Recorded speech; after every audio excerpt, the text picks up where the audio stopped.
Hey again, this is part 2 of my screencast on charts of signs. In this screencast, I'm going to work through examples 2, 3, and 4 here and generate a chart of signs for each. So the second example here, x cubed minus x.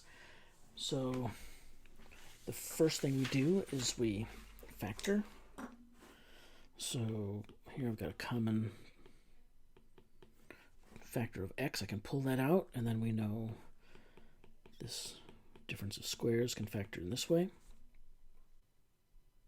So we see here that the zeros are 0, minus 1, and 1. But let's put those in order so it makes it easy for us to plot these on a number line.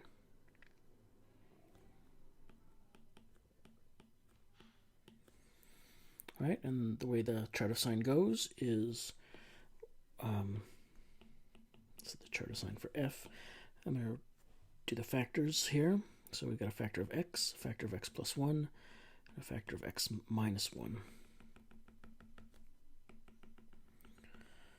And here I'm going to subdivide my chart according to the intervals that they're associated with. And I think last time I chose a number on each of the subintervals that I'm going to use to plug into my factors, because the sign of the factor at the number I plug it in is the sign of the factor on the whole subinterval because of continuity. So I'm just picking numbers that are easy to plug in. So plugging in these numbers into the factor x, you can see I get a negative number here, negative in the next interval, positive in the next interval, positive in the last subinterval. Moving on to the next factor of x plus 1, plug in a minus 2, I get a negative 1, which is negative. Plug in a minus 1/2, I get a positive 1/2. No, I get a positive 1/2, so that's positive. Plug in a half, I get 3/2, and plug in 2, I get 3. And then the last factor, x minus 2, I'll get a negative here, I get a negative there, a positive here, and a positive there. F of x is equal to the product of all three of these factors, and so I can use that fact to figure out the sign of f on each of the subintervals. So the product of three negative numbers is a negative number. The product of two negatives and a positive is positive. Ooh, I got this one wrong. Good catch. That should be a negative. The product of a negative and two positives is a negative, and the product of three positives is a positive. So there's the chart of signs for my function f. Here's a plot of the function. I plotted it in another app, and we'll use this plot to check our work. So let's see. According to the chart of signs, my function is negative from negative infinity to 1 and from 0 to 1. So here's negative 1, and here's 0, and here's 1, and my function's vanishing there, which agrees with our calculations. And look, my function's negative from 0 to 1, and it's also negative below negative 1. The graph of the function lies below the x-axis in those two places. And then, according to my chart of signs, my function should be positive between minus 1 and 1, and then above 1. And indeed, you see here, between negative 1 and 0, anyway, it's positive, as the chart says, and above 1, it's positive. So my chart of signs and the graph of the function agree. Normally, you won't have a graph of a function. You just have to trust your chart of signs. This here is my effort to get you to trust the chart of signs. Okay, let's do another example. The first thing we do is we factor this. Now, generally speaking, it's hard to factor polynomials. Understanding what factors are of a given polynomial can be a tricky business. And this is an example of that. So what I'm going to tell you is that you don't need to know this, but there's this thing called the rational root theorem that says if x equals p over q is a rational number and is a root, then the numerator must divide plus or minus 3, and the denominator must divide plus or minus 2. In this case, 3 is the constant term, and 2 is the leading coefficient. Okay, that's where these come from. So p must divide 3. That means p must either be plus or minus 3 or plus or minus 1. Q dividing 2 or plus or minus 2 means q has to be plus or minus 2 or plus or minus 1. So that means if our roots are rational, the candidates for our roots are plus or minus 1, plus or minus 2, no.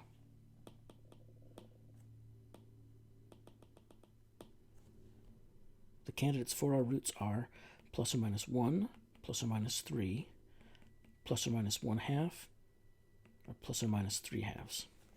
So these are 8 numbers that you'd want to check to see if any of them are roots. And I'll save you some time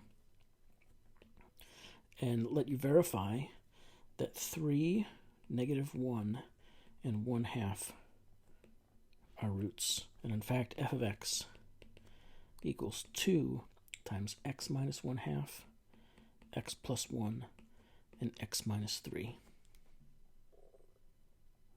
Okay, so yeah, on a target learning quiz or something, you wouldn't really have the rational root theorem to use to test something. I'd give you a polynomial that was easier to factor, but this is a tool that's available to us. File it away. It's on Wikipedia, easy to reference and figure out how to use later. Let's make a chart of sines. So first thing we do are look at the roots. We've just determined that they are -1, 1/2, and 3. So let's make our chart. -1, 1/2, and 3. So this is a chart of sines for f of x. Now I'm going to start moving into gray for the auxiliary work. So I'm going to put the factors down here. 2 minus 1/2, or x minus 1/2, x plus 1, and x minus 3. And I'll just point out that my function f is the product of all of these 3 factors and then multiplied by 2. But 2 is a positive number. It's not going to change the sign. So 2 times all the factors is going to have the same sign as all the factors. So the factors are where the differences in sign will occur. So let's do what I did before, pick a number on each of the intervals that we can use to plug in to test for sines. So on the first interval, my first factor here, it's negative, and then it's negative, then it becomes positive, and then it stays positive. The second factor on the first interval, it's positive. Oh no, it's negative. And then on the next interval, it becomes positive, then it's positive, then it's positive. And my last factor, in the first interval, it's negative, second interval, it's negative, third interval, it's negative, and then fourth interval, it's positive. So looking at the product of all these factors, on the first interval, the product of 3 negative numbers is a negative number. The product of 2 negatives and a positive is positive. The product of 2 positives and a negative is negative. And the product of 3 positives is positives. So there's our chart of sines for this function. So here's the graph. First, let's notice that we've got zeros at -1. Here's at 1/2, and up here's at 3, so that much of our work checks out. And look at our chart of sines to see where it says our function's positive, or negative. It's negative below -1, and also between 1/2 and 3. And look at the function. Our graph is below the x-axis, below -1, and between 1/2 and 3. My function, according to the chart of sines, is positive between -1/2 and between -1 and 1/2, and positive above 3. And you see that is borne out by the graph. Okay, so trust the chart of sines. If you do it right, it's going to have good information for you. Let's do the final example. And it's going to be the function f of x equals x squared minus x minus 6 over x squared minus 1. All right, this is a little different. It's a rational function. It's not a polynomial. But the principles are going to be exactly the same. The difference is that we're not just going to look for zeros of the function. We're going to look for vertical asymptotes, because vertical asymptotes are places that a function can change sign as well. So let's factor this sucker. A little work, you'll see the numerator factors that way, and we know that the denominator factors this way. So we have zeros at x equals -2 and x equals 3, and we have vertical asymptotes at x equals -1 and x equals 1.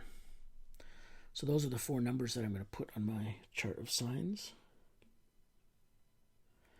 So -2, -1, 1, and 3. So, and all the rest of this stuff is same here.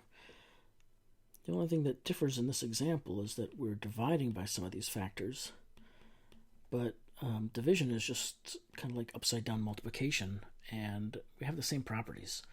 The sign doesn't change if you. It changes in the same way if you multiply an expression by something or by its reciprocal, and that's what division is: multiplication by reciprocal. So let's pick some numbers: -3, -3 halves, 0, 2, and 4. You plug these in, and we're going to get a negative number, negative, negative, and positive. In the second factor, we get a negative number, get a positive, positive, positive, positive. Third factor, x plus 1, get a negative, negative, positive, positive, positive. And last factor, x minus 1, we get a negative, a negative, a negative, then a positive, and a positive. So coming back and filling out the chart of signs for the function, which is the product of the first two factors multiplied by the reciprocal of the product of the next two factors. So 4 negatives, the product of 4 negatives is going to be a positive. The product of 3 negatives and a positive is a negative. The product of 2 negatives and a positive is a positive. The product of 3 positives and a negative is negative. And the product of 4 positives is a positive. So that's our chart of signs for that. It's hard to see the x-axis. So here's the x-axis. And then here's the y-axis. So our chart of signs says our function's positive when x is below -2. So here's -2. So that checks out. Our graph's above the x-axis there. It's positive between -1 and 1. So here's -1 and here's 1. And indeed, our function looks positive there. And then our function is also positive above 3. So here's 3, and our function's positive there. Our function's negative, according to our chart of signs, between -2 and 2, or -2 and -1. So that's right here, and checks out on the graph. And then it's also negative between 1 and 3. So that's up here. That's right here. And indeed, the graph checks out. So again, our chart of signs checks out with the graph of the function. So hopefully this helps you have faith in what the chart of signs is giving you. This is how it works. I went pretty quick. But if you miss it the first time, just go back and rewind. You know how it works. And use the charts of signs. They're very important tool for us. We'll use them for a function, its derivative, and its second derivative all at the same time. So we'll do problems where you're using 3 charts of signs simultaneously. Practice it a little while and it'll become second nature to you. That's it. See you later.